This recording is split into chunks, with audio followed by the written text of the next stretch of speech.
Mesdames et messieurs des médias,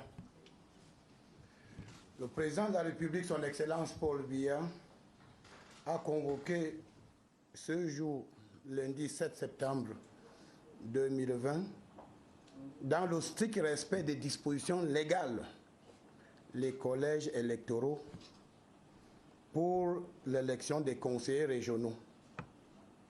Ce scrutin aura lieu le dimanche 6 décembre 2020.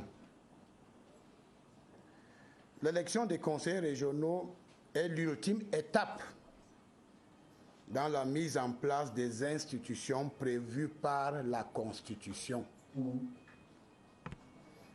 Au sortir du bureau de vote le 9 février dernier, à l'occasion du double scrutin législatif et municipal, le chef de l'État avait clairement laissé entrevoir la tenue imminente du scrutin dont les collèges électoraux viennent d'être convoqués.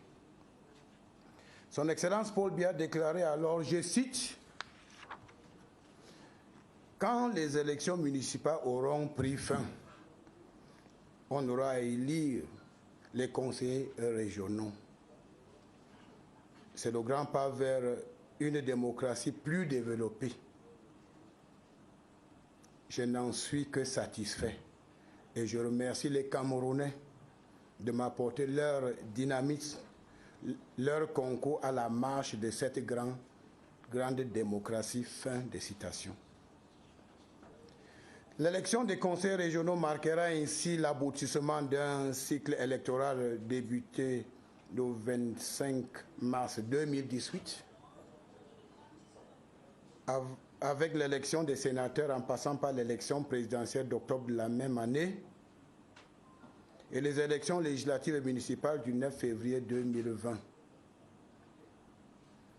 La fin de ce cycle permettra au président de la République, son Excellence Paul Biya, de se consacrer totalement à la mise en œuvre du programme des grandes opportunités pour lequel il a été plébiscité par le peuple camerounais le 7 octobre 2018. Mesdames et messieurs des médias, le renforcement de la décentralisation est une demande forte du peuple camerounais souverain et maître de son destin. Elle fait partie des recommandations du grand dialogue national. L'approfondissement du processus de décentralisation implique donc la tenue des élections des conseils régionaux, du reste très attendu par l'immense majorité des Camerounais.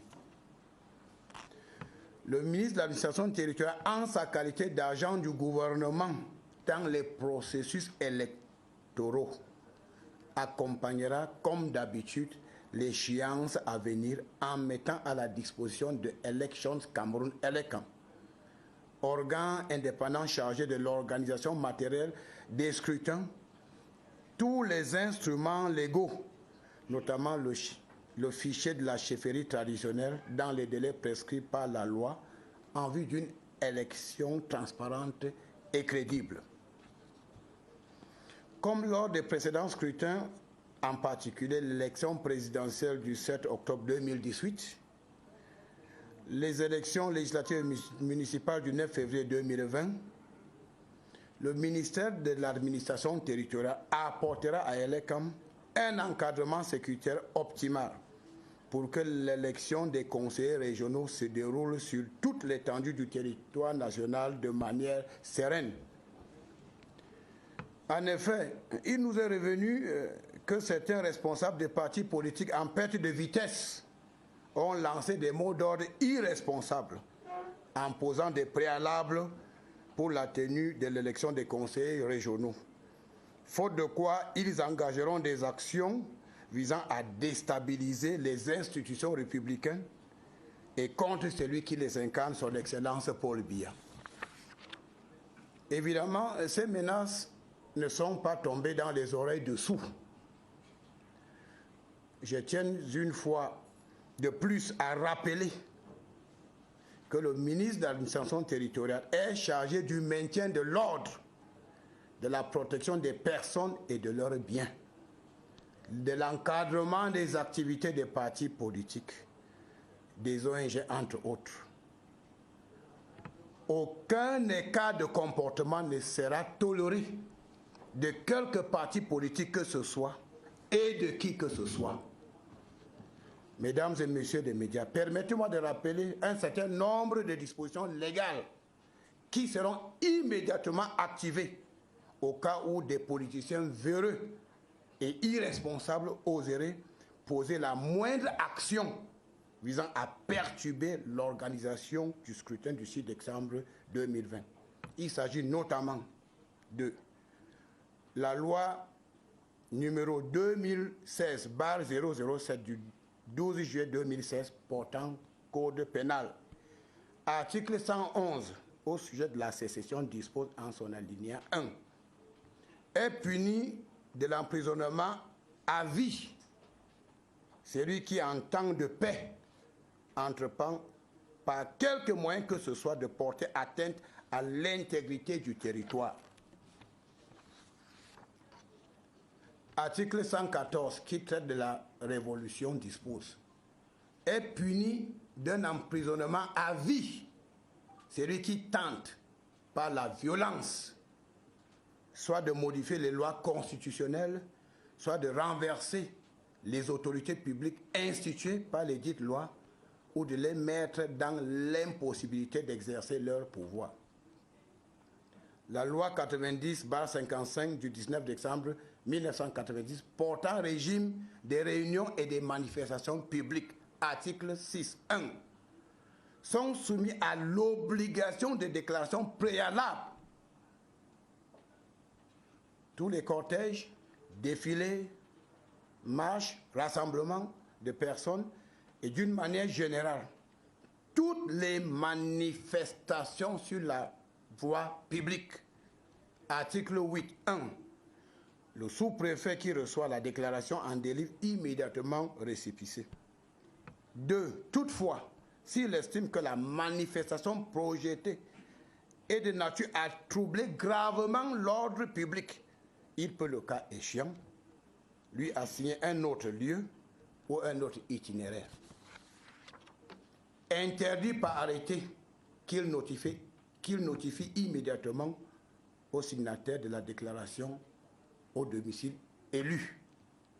Mesdames et messieurs des médias, sur la conduite éclairée de son Excellence Paul Biya, le Cameroun a toujours privilégié une démocratie de rassemblement et non d'exclusion.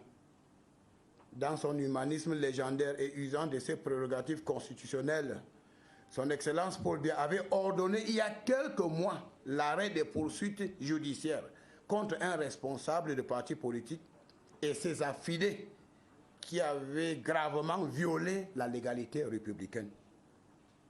En ordonnant l'arrêt des poursuites, le chef de l'État avait voulu donner une chance historique à ce leader politique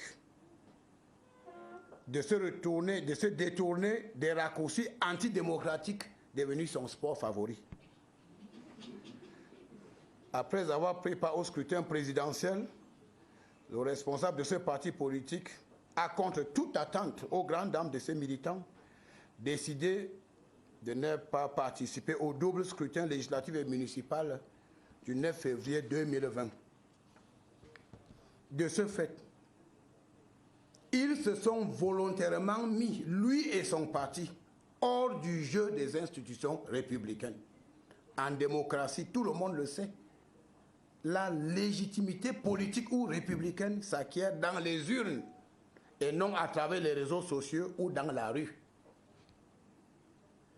Ceux qui, par faux calculs politiques, trouvent des prétextes fallacieux pour se soustraire des consultations électorales doivent aussi avoir le courage d'assumer les conséquences de leur choix suicidaire. Refuser de participer aux élections et prétendre défendre les intérêts du peuple camerounais sans mandat électif est une imposture qui ne saurait prospérer au Cameroun. Nous y veillerons. Après le double scrutin du 9 février 2020, de nouvelles forces politiques ont émergé Elles participent chacune à sa manière au jeu démocratique, comme l'a toujours voulu son Excellence Paul Biya, grand architecte de la démocratie apaisée au Cameroun. J'ai saisi donc cette occasion pour lancer une sévère mise en garde aux politiciens sans scrupules, en quête d'une hypothétique notoriété, contre tout agenda visant à perturber la tranquillité des Camerounais avant, pendant et après l'élection des conseillers régionaux. C'est l'occasion de préciser que l'arrêt des poursuites judiciaires ne signifie aucunement l'extinction des charges qui avaient motivé la mise en détention préventive des présumés coupables. En cas de nouveaux faux pas, notamment l'incitation à la rébellion, le compteur judiciaire de ceux qui ont bénéficié de l'arrêt des poursuites sera remis à zéro. Le rouleau compressé du maintien de l'ordre se mettra immédiatement en branle et sans complaisance. Tous les fauteurs de troubles, quels qu'ils soient, répondront de leurs actes devant les instances judiciaires.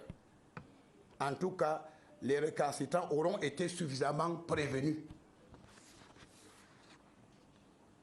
En cas de trouble à l'ordre public, les autorités administratives prendront des mesures appropriées suivant un nombre de codes qui leur sera communiqué sur les identités des meneurs. Et pour terminer, je voudrais rappeler cette métaphore connue de tout le monde. En tapant sur une ruche d'abeilles, vous savez ce qui vous attend lorsque vous ne pouvez pas fuir. J'espère avoir été suffisamment clair. Je vous remercie.